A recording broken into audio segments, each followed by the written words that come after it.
Ano pong kasalanan na kinahihiya natin? Ang sagot, inggit, selos. Ayaw nating aminin na tayo'y naiinggit. Ayaw natin sabihin sa iba na tayo'y nagseselos. Subukan mo man, sabihin mo, naiinggit ka no? Ako? Hindi ha? Diba? Ano namang kasalanan ang pinagmamalaki natin? Anong kasalanan na ating pinagyayabang? Ang sagot, kataasan ng loob. Pride. Yan, hindi natin tinatago yan. Pag may pride tayo, pag meron tayong ayaw na patawarin, makikita mo, sa itsura pa lang, nakataas ang ilong, hindi namamansin, tahimik, napakalamig ng trato sa iba. Pride. Yan hindi natin tinatago. Pinagyayabang natin. Kaya nga, kayabangan ang tawag natin sa kasalanan yan. At sa dalawa, ang mas madaling gamutin, yung selos, yung inggit. Mas mahirap gamutin ang pride. Mas mahirap gamutin ang kataasang loob, ang kayabangan. Amen? And why is it very difficult to heal pride? Kasi, una, ayaw niyang tanggapin na meron siyang pagkakamali. Paano magbabago ang isang taong ayaw niyang aminin na siya ay mali? And remember this, my friends, that the sin of the devil is pride. Ang demonyo, dati siyang anghel. Pero bakit bumagsak siya? Tingin niya mas magaling pa siya sa Diyos tingin niya mas matalino pa siya sa Diyos tingin niya mas alam pa niya sa Diyos. Kaya bumagsak siya. Ang kasalanan ng demonyo, kayabangan, kataasan ng loob. Kaya nga, sobrang taas, binagsak ng Diyos. At sabi po nila ito, the devil has no knees. Walang tuhod ang demonyo. Anong ibig sabihin nun? Dalawa. Pag walang tuhod, hindi ito makakayuko. Pag walang tuhod, hindi ito makakapagdasal. Kaya nga, tingnan niyo po, the connection of prayer and humility. A prayerful person is a humble person. Ang isang taong mapagkumbaba, isang mapagdasal, palaging nananalangin na tao. Kaya nga, pag buhay na buhay ang demonyo sa isang tao, buhay na buhay ang pride sa kanya, hindi magdadasal yan. Malayong mananalangin yan. At hindi niya aaminin na mayroon siyang masamang ginagawa. Mahirap pakitunguhan ang mga ganyan na tao. Kaya naiintindihan niyo, sino para sa Diyos doon sa kwento natin ang mas banal? Yung na pinagmamalaki niya ang kanyang sarili, na palagi daw siyang nag-aayuno, na palagi siyang tumutulong, palagi siyang nagdadasal, pagkatapos minamaliit niya yung makasalanan. Pero ano yung itsura ng makasalanan?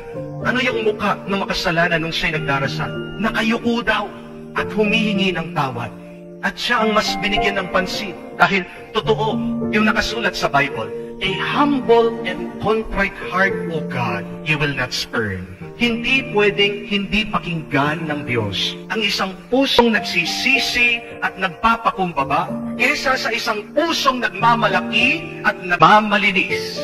Mahirap gamutin ang pride, pero pwedeng gamutin. Hindi ibig sabihin mahirap, imposible. Difficulty does not mean impossibility. Yun lang nga kailangan mong gawin ng paraan. May paraan. And what are the ways? Maraming paraan.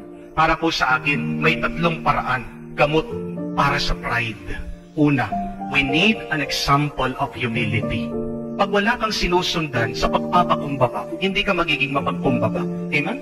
Because we learn by example. Daan niyo po yan. Ano po yung sabi ni San Antonio? Actions speak louder than words.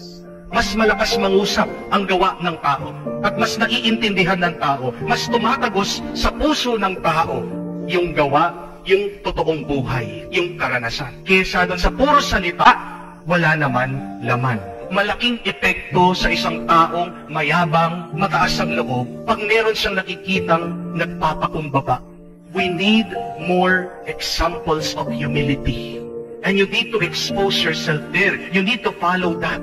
At baka makalimutan po natin ang unang-unang halimbawa natin, tayong mga Kristiyano, sa buhay na pagpapakumbaba ay ang ating Panginoong Jesus. Jesus, who was God, humbled Himself to become like us in all things except sin. Isipin niya po yun, Diyos siya, napakataas, binaba niya kanyang sarili, inubos niya, inalis niya ang lahat ng kanyang pagka-Diyos. He emptied Himself for us. That is a prime example of humility. At nung siya'y pinako sa krus, walang natira sa kanya, Inalis niya ang lahat. Yun yung pagpapakumbaba. Kaya nga po, hindi bagay.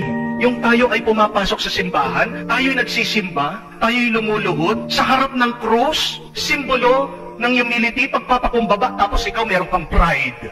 Pagkatapos magsisimba ka, tingnan mo yung iyong suot, tingnan mo yung iyong saplot, tingnan mo kung ano yung nakabalot sa iyo, puno kang ginto. Pero yung sinasamba mo, ni isang diamante, ni isang pera, ni isang ginto, wala siyang sinusuot.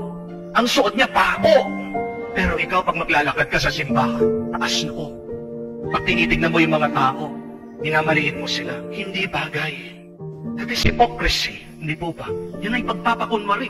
Hindi po ba tayo nahihiya sa harap ng Diyos na inubos, walang natira, tinapon niya ang lahat para sa atin, tapos ikaw naman, nag-iipon na nag-iipon. Pinagmamalaki mo sa mga ibang tao. Hindi bagay. Sana kung ikaw ay malapit sa Diyos, sana kung ikaw ay sumusunod sa Diyos, lalong-lalo na nakaharap ka sa krus ni Kristo, madama mo naman na kailangan mo magpakumbaba. Matuto ka din na mag-alis, na magtapon ng mga nagiging daan ng iyong kayabangan. Pangalawa, constant love and affection. Paano mo mapapalambot ang matigas na karne? Kailangan mong pakuluin. Kailangan dumaan sa init. At ano po ba yung init ng ating buhay? Pagmamahal, malasakit. Pansinin niyo po, yung mga taong mapagmataas, yung mga taong mayabang, kulang ng pagmamahal yan. Think of this person in your life na napakayabang, napakataas, puno ng pride. Yan yung mga taong malayo sa iba. Yan yung mga taong konti yung kaibigan. Yan yung mga hindi kinakausap. Kausapin niyo. Kahit na nakakainis sila, padama natin ng pagmamahal, ng pagkalinga. Kaya lalong nagiging matigas ang puso ng mga yan, dahil walang nagpapalambot ng pagmamahal. Gusto mong magbaba ang mga nandun sa napakataas. Yayain mo sila, sumama, makiisa, mahalin sila. Constant love and affection will slowly burn pride. Pangatlo, at kauli-ulian, God will make a way for the proud to be humble. Yan yung sinasabi sa ating gospel. Ang mga nasa taas ay ibababa, ang mga nasa baba, ang Diyos, itataas niya. Sinong gagawa nun? Tayo? Hindi. Ang Diyos, siyang gumagawa. Huwag kang mag-alala. Ang trabaho mo lang, magmahal ka. Pero pabayaan mong Diyos siyang gagawa ng paraan. Magpapakita yan ng karanasan, may ipaparanas yan sa kanila. Ibababa sila.